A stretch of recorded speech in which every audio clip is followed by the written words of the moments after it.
माननीय सदस्यगण, मेरी सरकार ग्रामीण अर्थव्यवस्था और देश के किसानों को सशक्त बनाने के लिए निरंतर काम कर रही है। वैश्विक महामारी के बावजूद साल 2020-21 में हमारे किसानों ने 30 करोड़ टन से अधिक खाद्यान्न और 33 करोड़ टन से अधिक बागवानी उत्पादों की पैदावार की। सरकार ने रिकॉर्ड उत्पादन को ध्यान में रखते हुए रिकॉर्ड सरकारी खरीद की है।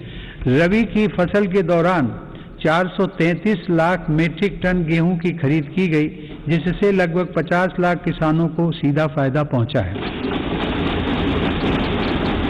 खरीफ की फसल के दौरान रिकॉर्ड लगभग 900 लाख मीट्रिक टन धान की खरीद की गई, जिससे 1 करोड़ 30 लाख किसान लाभान्वित हुए। सरकार के प्रयासों से देश का कृषि निर्यात भी रिकॉर्ड स्तर पर बढ़ा है। वर्ष 2020-21 में कृषि निर्यात में 25% से अधिक की वृद्धि दर्ज की गई। यह निर्यात लगभग 3 लाख करोड़ रुपए पहुंच गया है।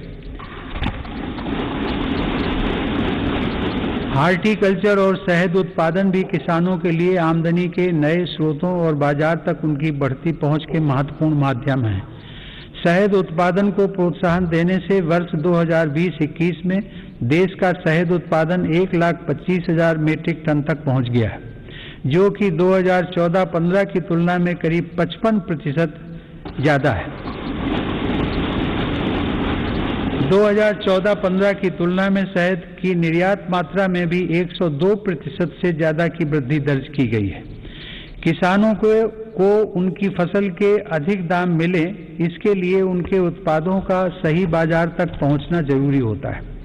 इस दिशा में सरकार ने किसान रेल सेवा शुरू करते हुए किसानों के लिए खुशहाली के नए रास्ते खोलने का काम किया है। कोरोना काल में भारतीय रेल ने सब्जियों, फलों तथा दूध जैसी जल्दी खराब होने वाली खाद्य सामग्री के परिवहन के लिए 150 से अधिक मार्गों पर 1900 से ज्यादा किसान रेल चलाई और करीब 6 लाख मीट्रिक टन कृषि उत्पादों की ढुलाई की।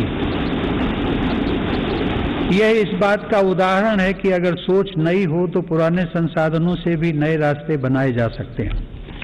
माननीय सदस्यगण, कृषि क्षेत्र में देश की सतत सफलता और बढ़ते सामर्थ्य का सबसे बड़ा श्रेय मैं देश के छोटे किसानों को देना चाहता हूं। देश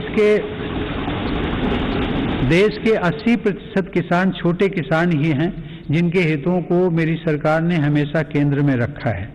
प्रधानमंत्री किसान सम्मान निधि के माध्यम से 11 करोड़ से अधिक किसान परिवारों को 1,80,000 करोड़ रुपए दिए गए।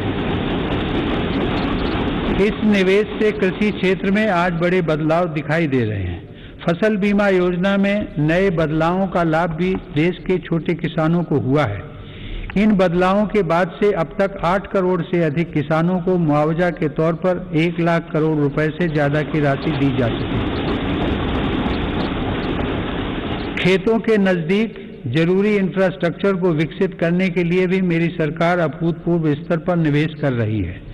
1 लाख करोड़ रुपए के कृषि इंफ्रास्ट्रक्चर फंड के अंतर्गत हजारों परियोजनाओं को मंजूरी दी गई है। मेरी सरकार ने खाद्य तेल में आत्मनिर्भरता को ध्यान में रखते हुए 11,000 करोड़ रुपए की लागत से national mission on edible oils, oil palm की शुरुआत भी की है। सरकार ऑर्गेनिक खेती, प्राकृतिक खेती और क्रॉप डाइवर्सिफिकेशन जैसे विशेष प्रयास भी कर रही है। यह आप सभी की जानकारी में है कि संयुक्त राष्ट्र ने वर्ष 2023 को इंटरनेशनल ईयर ऑफ मिलेट्स के रूप में घोषित किया है।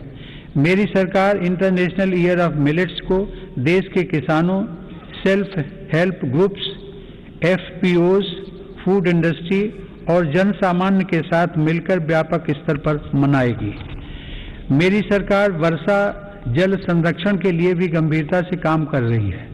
देश में रेन वाटर हार्वेस्टिंग इंफ्रास्ट्रक्चर के निर्माण और पारंपरिक जल स्रोतों के जीर्णोद्धार के लिए विशेष अभियान चलाए जा रहे हैं। प्रधानमंत्री कृषि सिंचाई योजना के तहत विभिन्न परियोजनाओं और अटल भू जल योजना की मदद से देश में 64 लाख हेक्टेयर सिंचाई क्षमता विकसित की गई है। नदियों को आपस में जोड़ने की योजनाओं पर भी सरकार ने काम आगे बढ़ाया है।